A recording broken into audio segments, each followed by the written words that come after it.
What happens when two parent coaches, one a Christian and the other an agnostic Jew, sit down to talk about parenting? They take their listeners from surviving to thriving. I'm Deana Thayer. And I'm Kira Dorian. Welcome to Raising Adults, a podcast brought to you by Future Focused Parenting. Hello, everyone, and welcome to Season 3 of Raising Adults. This is so amazing, and I think it's a milestone and one we maybe didn't even know would totally get to happen. So how great. Thank you to all of you who've been listening and subscribing and downloading and got us here to Season 3. We also hope you've had a great start to your summer. If you're in the States, we hope you had a great Independence Day and enjoyed celebrating that. And we have just a few things to share with you, and then we're going to launch into our season opener. So we want to let you know that our July attribute of the month is assertiveness. And it's obviously one that's pretty near and dear to our hearts. As you know, we've already done an episode on it. But if you're hoping as a parent to work on that in your children and you haven't already, definitely sign up for the attribute of the month. It's so easy to do. It's completely free. It's a newsletter that pops right into your inbox. So please do that. You simply go to futurefocusedparenting.com. And if you hover over the word shop, there's a drop-down menu there, and you can sign up and get that very robust newsletter delivered to you, just full of all kinds of great ideas and resources for instilling, modeling, and teaching assertiveness. So we hope that you'll do that. We also wanted to tell you that we're adding something this season. So literally starting with our very next episode, we're going to be adding video to our podcast. That's right. You can now watch us, not just listen to us. And we do want to give you the disclaimer that those videos will be raw. They won't be edited. You'll get to see us here in the laundry room. And if you're a person who likes bloopers and outtakes, you'll probably enjoy it because you're going to see all the mistakes that aren't edited out in the audio version. So that might also give you some laughs. Who knows?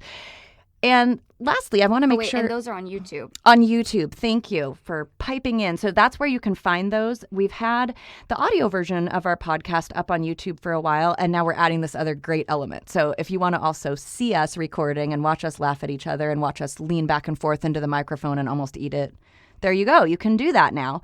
I also wanted to just tell our listeners about some of the great guests we have coming our way in Season 3. We're bringing on some other great experts to bring in some other just voices about things that we encounter in parenting. So we're really looking forward to this. Just to give you a sampling, we have a business mom coach coming in. So she's someone who particularly works with moms who are also out in the workforce and doing those corporate jobs. And then how do we balance that? And she has some great ideas. You guys, I'm so excited for you to hear the tips and tricks that she shares. We're also going to have a homeschooling expert. So for those of you maybe with little ones who might be considering that route or who are already homeschooling, I know she's going to be a wealth of knowledge and just a great resource for all of you. And we also have a temperament coach coming on, and Kira's actually worked with her, and it's been really a light bulb moment and super game-changing. And she helps parents be able to parent based on what they learn about the temperament of their child, and then even their own temperament and how those work together. It's just fascinating. So we're really looking forward to bringing in some of these other voices. Yeah, the temperament coach does like personality profiles of everyone in the family, and including the parents. And it was, I mean, game-changing is an understatement of the century for what I got out of my time with her, with one of my kids. But even Dave and I don't think Dave had any eye-opening moments because my personality is like so obvious and out there.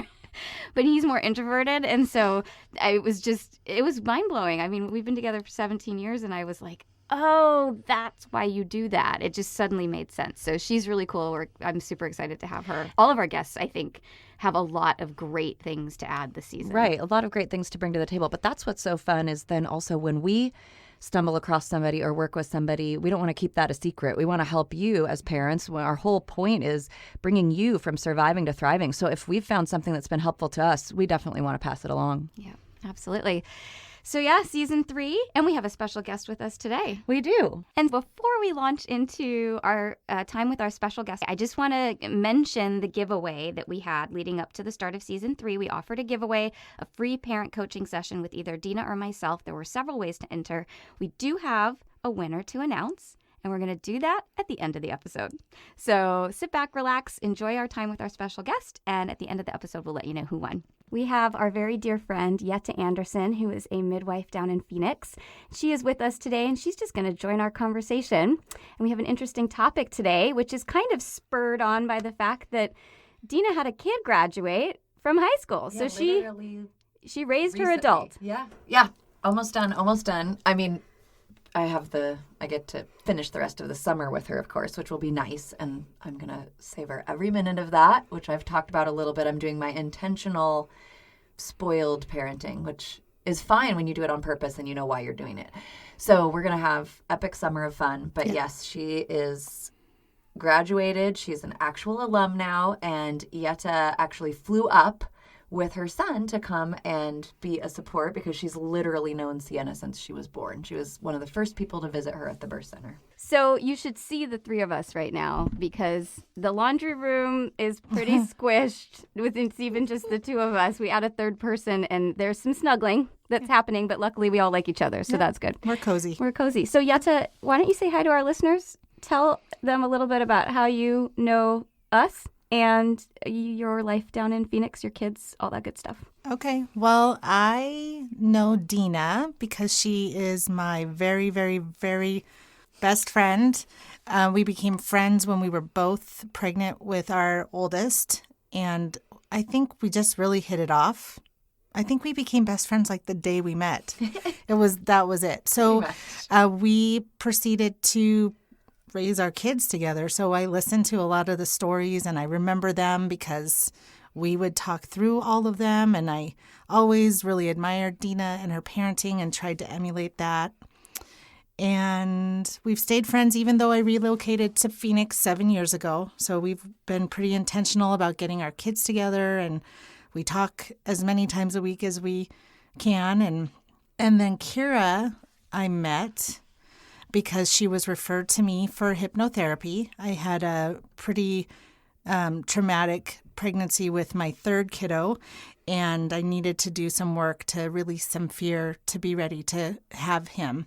And I met Kira when she was pregnant with the twins, and then it's just kind of been a friendship since then. So I have 3 kids. I have Isaac, who is 16. I have Hope, who is 14. And I have Gabe, who is 8. That's my scoop. So we are going to talk about boundaries today, but not boundaries for our children, which is what Deana and I usually like to talk about. Today we're going to talk about boundaries for ourselves. And I think we're all going to cry because I'm tearing up and I don't even have a kid who just graduated from high school. We're calling this episode Mom with a capital M because to be the moms and the parents that we want to be, it does require us, especially if you work in any way, shape, or form. And even if you don't work, it requires us to have boundaries to make sure that we get the time with our children that we want and that they need, but also to have the boundaries, even if you're a full stay-at-home mom, to have the boundaries so that that time with them is well spent and that you feel enjoyable so that you're not so burnt out that you're not actually appreciating the time that you have. So those boundaries become really, really key. Yeah, and I think actually right before we started recording, Jetta was saying this, but you run out of time faster than you even expect, and all of a sudden you're at your person's graduation, and it's like you feel like you just blinked and that happened. So we wanted to just take a minute to talk about how do you make sure you're capitalizing on that time and cherishing it. And I have to give Kira credit, even in our working relationship, there's times where I'm saying, oh, I really need to do this for one of my people. And she'll literally write back, mom's first. And I love that. And we want to make sure our listeners know that it's okay to make parenting that priority. Yeah, and I have, in my midwifery practice in Phoenix, I have several students. And I named my my practice family first midwifery, and it was intentional. It was intentional because it's what I believe for my family, but it's also what I want people who welcome their children to believe for themselves. And so just even the other day, I had a student who was trying to figure out how to get to clinic, but she had a kid at home throwing up, and she said, he's devastated because I'm leaving, and can I do this, and can I come in late? And I said, just stay home. Just stay home. There's no prenatal appointment that is more important in your world than your little boy who's sick and wants his mom. And she struggled with it because she's a worker. And so, the balance of being a worker and being a mom is always going to kind of make us conflicted. But ultimately, she stayed home, and later she thanked me because he had a really horrible day. And I don't ever want my students to feel like their apprenticeship with me is more important than the investment they make in their family. And they're in a unique position because they're not the midwife. So they have the ability to take advantage of time off, and they're not the one responsible ultimately for the medical care of these women. But now I need to take the things that I asked for them to do, the things that I asked for them to put first, and I need to go back to making my family a priority. And it's hard, but it is also, so important because you do blink and then they're gone. And I was just saying to Deana and Kira, new moms don't believe us when we say it's going to be done before you know it. And you hold your baby. And I told them I remember holding Isaac in the living room when he was just days old. And I thought, I get forever with him. And I just don't.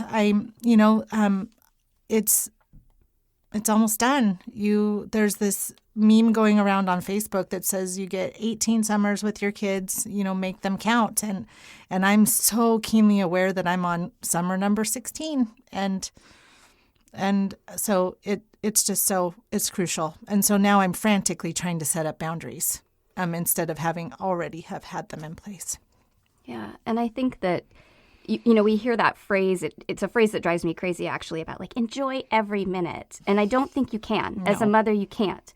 But I think it's about make time for the minutes you can enjoy because it goes so fast. And I was saying to someone just yesterday, my kids just finished first grade. It's like school starts and then it's like September, Christmas, spring break, done. Mm-hmm.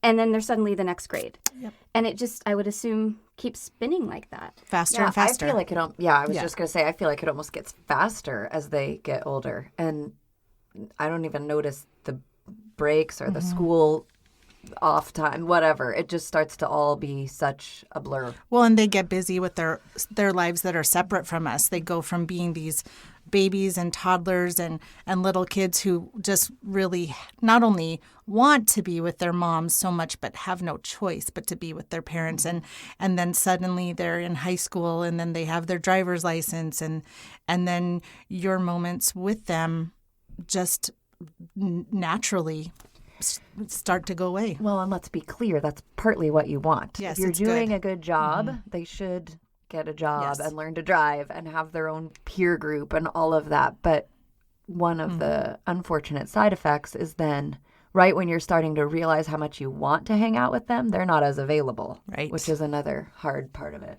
So what of the boundaries that have worked? What have those looked like for you guys? And what are the things that you realized didn't work? That's a great question.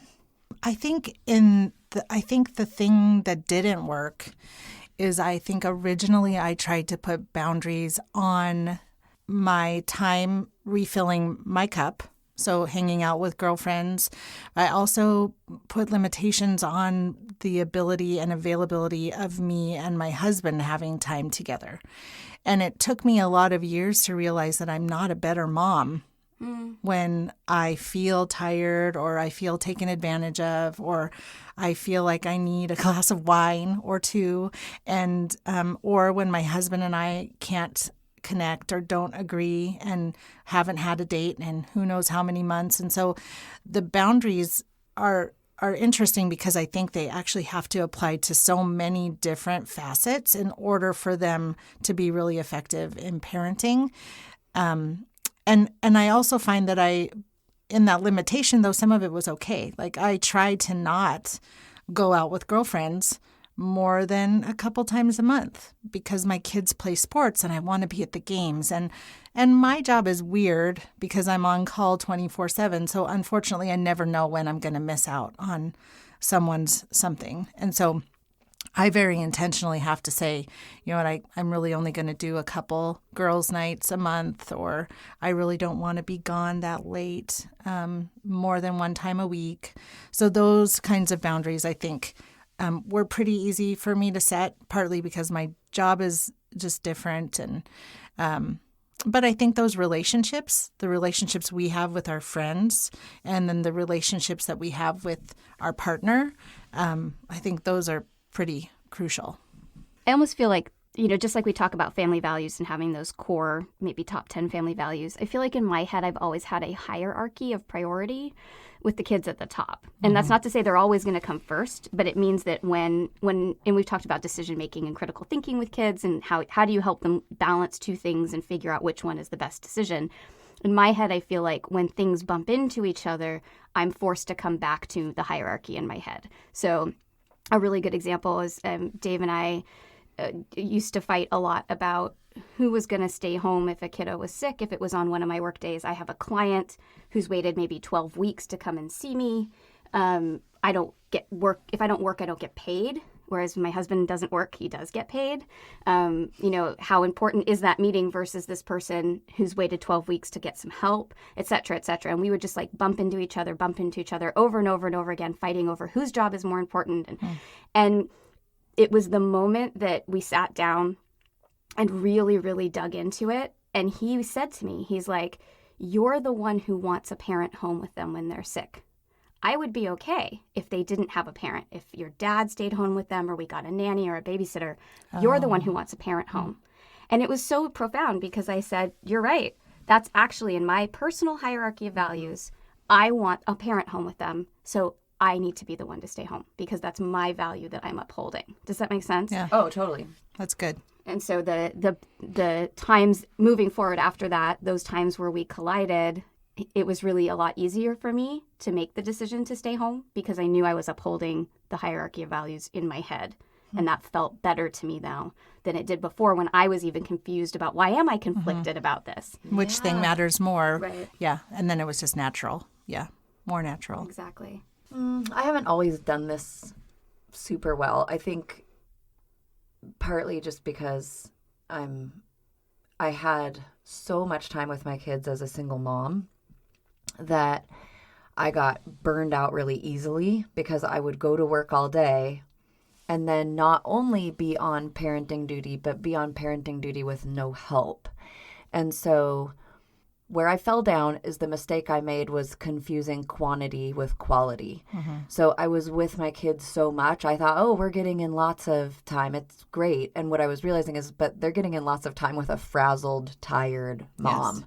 And that isn't really doing them or me any favors. So the switch I made, and actually a lot of my friends and people I work with still talk about this, and it's something I'm proud of, is it's when we made the switch to deciding that experiences were going to matter more than things. And so people know that even while I was making very little as a bookkeeper and doing doula stuff on the side whenever I could squeeze in a birth, we were going on trips. It was amazing. Amazing. You used to have a video that you did talking about how you could... Yes. Yeah. Frugal, what was that? Fiscally responsible living on a shoestring or something. And I would do this little video series of like how we saved and pinched pennies to be able to do that. But my kids remember that. And I don't regret it at all. I think I was falling down in the beginning over the quantity thing. Yes. And not taking good care of how do we make memories as this little family of 3, because that lasted for 6 years. So I'm really glad I finally got a light bulb moment because they still remember those trips. And other people, my accountant even was like, I don't understand the math. No, it didn't. And I often would be like, yeah, it's God math. I just where we should not have been able to afford to go to China while I was a single mom, but we did that. And I prioritized it because a tired, frazzled mom wasn't helpful to anyone.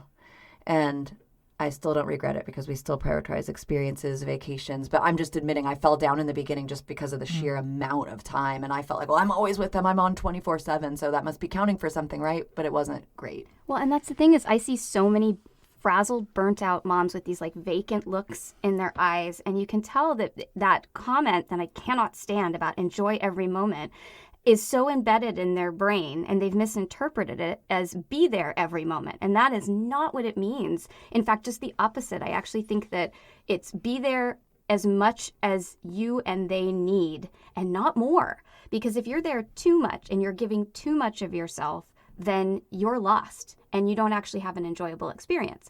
And if you feel like you're not giving enough that you feel fulfilled as a parent, that's also not enough, right? So we don't want you to be feeling, as I think a lot of working women do, and Jetta, you said this, like workers, right? That concept of being a worker. So many of us are. And then motherhood is a version of worker as well. And so you get into this mentality of like, I have to give to everyone and everything. And I can't let my boss down, and I can't let my kids down, and I can't let my partner down. And you end up just choosing to let yourself down. And so I think getting really, really clear on, you know, just like you said, what are the things that matter? For you, it was experiences. That's how I want to preserve my motherhood experience. I want my motherhood experience to exist in experiences. So this is the steps we're taking to do that. You know, for me, I think sickness is one of them. For me, it's like I want to be able to show up for sickness, for recitals, for school stuff. That's really important to me. But I love going out with friends once a week and saying bye-bye. And that works for me, right? So it's like figuring out what's the motherhood. It's almost like being selfish with your motherhood experience and thinking, what do I want my motherhood experience to look like? And leaning really hardcore into that. Because the truth is our kids are going to launch, right? They're going to be adults. They're going to go out into the world. They're going to go do their thing. And this is really just a chapter of our lives. So we're conditioned over and over again to think that that chapter is about them. But what if it was about us? What if it was like, what do I want it to look like? What do I want to do with that time? Just like you're doing with your intentional summer. This is really a selfish summer for you, which really is great. Is. I my hat goes off to you. Be selfish. Like, what do I want my summer to look like? Yeah. Does that make sense? It completely makes sense. We have tears. Yeah. Everybody's crying. Why'd that get you? Oh, because it was done. Well, and because I just think women just sacrifice themselves readily. And it's like we say to ourselves that nobody could do it without me. I'm so important. I can't let anybody down. And then we demonstrate the exact opposite thing by making ourselves a non-priority all the time. You just hit something for me that is like you with the enjoy every moment that bugs me so much is moms can almost end up playing the martyr. Yes. When if you really think about it, it's prideful. Yes. Because to be able to not be able to say, you know what, I could delegate the crap out of this, or somebody else can do this. It doesn't have to be me. And maybe what I need to do is fill my own tank so that I have something left to give.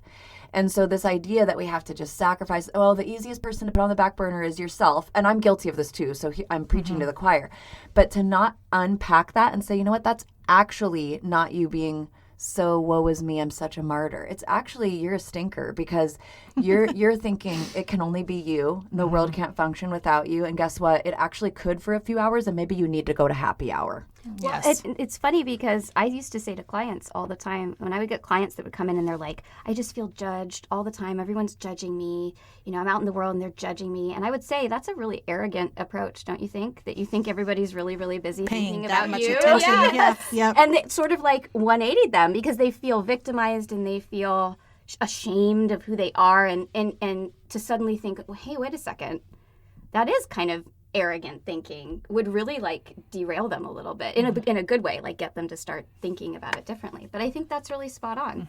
So that's why it's like that balance, because that can be prideful if you act like you're the sacrificial martyr. But there is a balance with having some selfishness and making sure your motherhood journey or your parenting journey looks a way that you can look back on and be proud of and not have regrets about. But I think too, I think back on, I think you did an episode on it in season 1 where you guys talked about chores and things around the house that were appropriate.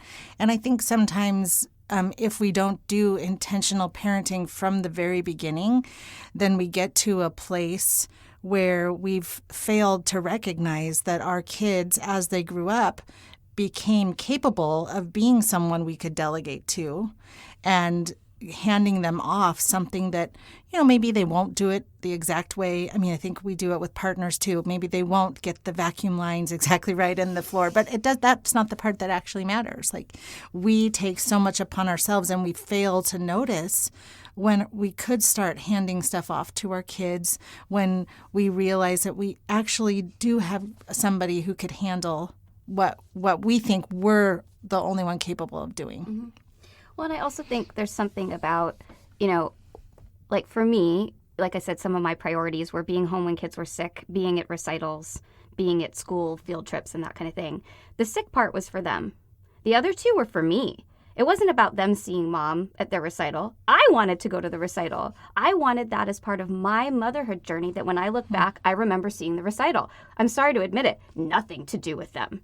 So I think the mistake we make is we're selfless to this point of being so afraid to be selfish about those things. Does that make sense? That it's like, actually, you're sort of being selfish in your selflessness, instead of going, okay, what are the parts here that I want to claim as my own? That I want to say, this is where I'm mom with a capital M. And here are the places I don't feel I have to be mom with a capital M. Like, I do not do arts and crafts. I just went through my kids' art cupboard to prep, for the summer. And I got rid of all the paints, all this, because I just don't like it. And getting okay with that, setting that boundary around, this is not something I do with them. I send them over to other people's houses to do that. But the pressure that we feel as moms to do every craft and make their sandwiches look like bunnies and, show up at the bake sale with a homemade, cake that had 7 layers. And where do we set the boundaries around, this is actually who I am as a human being and a person, and this is what I have to offer my children. And that's okay. Like, that's enough. And to not try to be the person that does those things if that isn't you. Yeah, because my 7-layer cake, you don't want to eat that. No. And Jetta will tell you, my kids went to art class at Gymboree when they were toddlers. Pay somebody else to do the stuff you aren't good at. Yep. I can't even draw a stick figure. Oh, no. In our house, I do not do art. I tell them that God did not give me that gift, but talk to Dad. Yeah, actually, he can draw. Yeah. Because then what happens is, then the stuff that you do with them is enjoyable because it's what you want to do. I think what we're encouraging here is selfish mothering. I almost feel like we should call that. But I think they need call the episode that. I think the thing I wish I could get people to understand is I think that if they could get selfish about it sooner, because that's my regret, is that I feel like and maybe it's the same for you, Deana. Maybe it's when they get older and you realize that your time is running out that you notice that you need to. So I hope new moms can hear us and try to figure out a way to implement this faster so that they're not in the 16th summer going, okay, but now I need to make up for or do it different or figure out how to adjust and do it in a way where your heart's breaking a little bit. But you're also, not to make it sound like all horrible, because this season also comes with so much excitement and pride, right? So it's not just that we're devastated, we're also thrilled. Literally, I walked over Jetta's shoulder last night with the program and I had a little moment because just seeing her in the program made me pretty happy, and some of the things behind her name and under her name I was a fan of. So it is really fun to watch your people become people. I mean, it's amazing, but it doesn't mean that the other parts aren't important, and it's okay to have a little bit of a sense of urgency.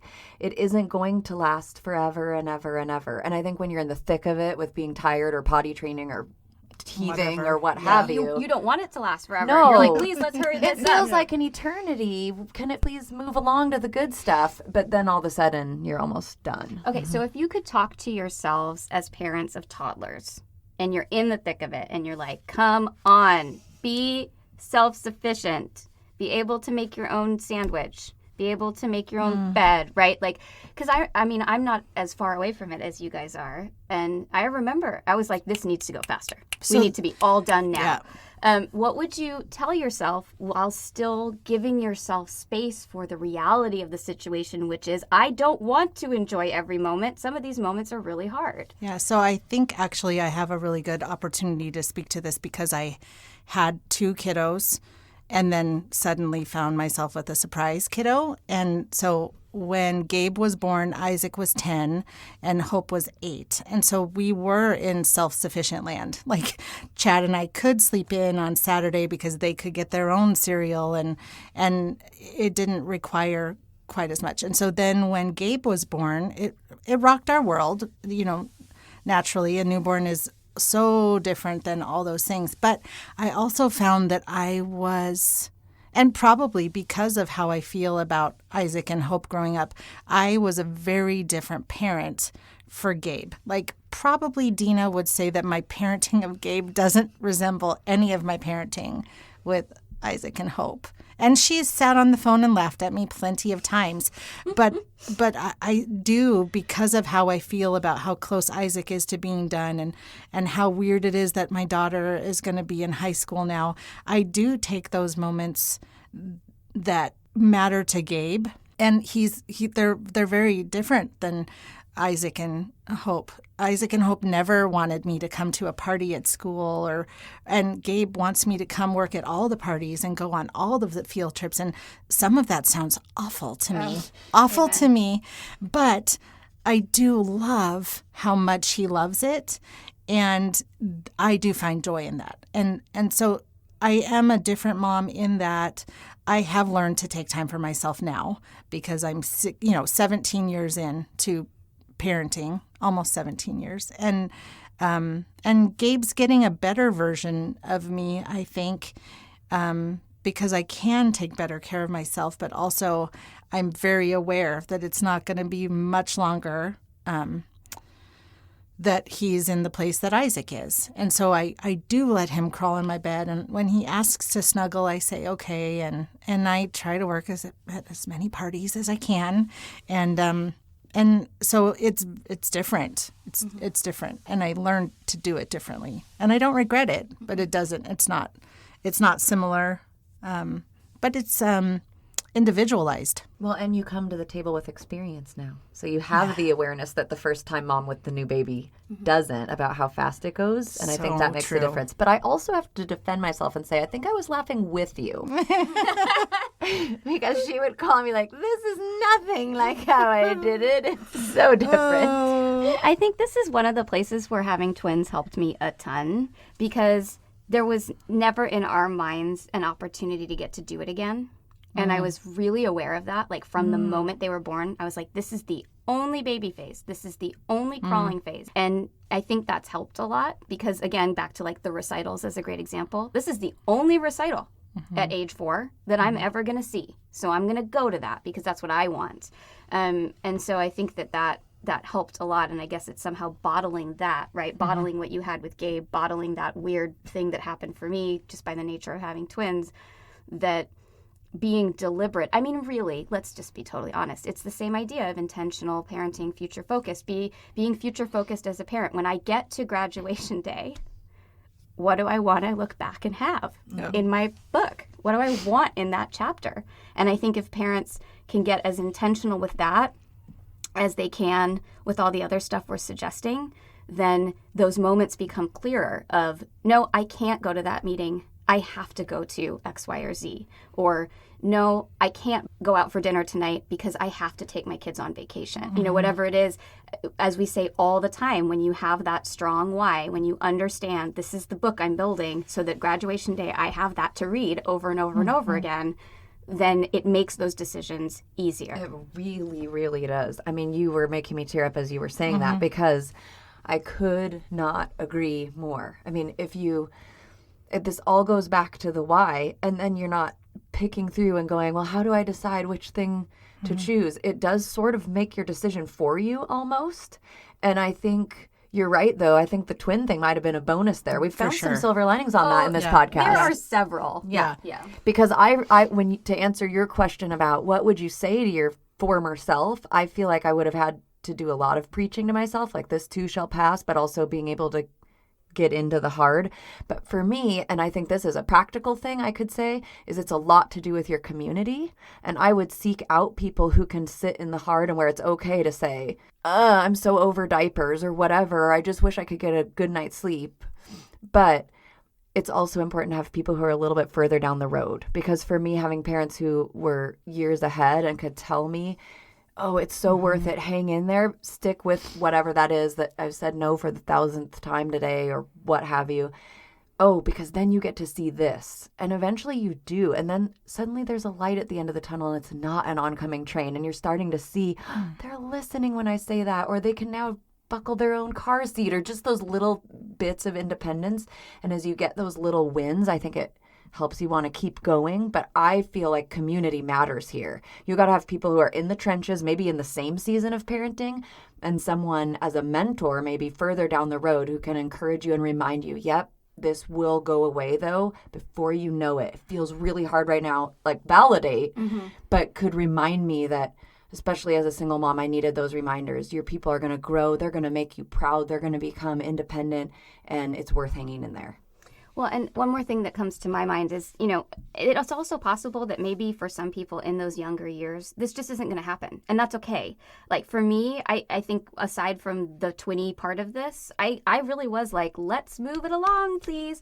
But then I think the moment that you wake up and realize you're past that and you're like, oh, here I am. I'm in that sweet spot. That's when maybe you shift into, what do I want? What do I want to make with the rest of the time? I've survived that really, really challenging period of time. Now I'm here. And then getting super intentional if you couldn't before. The other thing I think that's interesting is when we're having trouble saying no to someone, saying, no, I can't work that day, or no, I can't be at that meeting.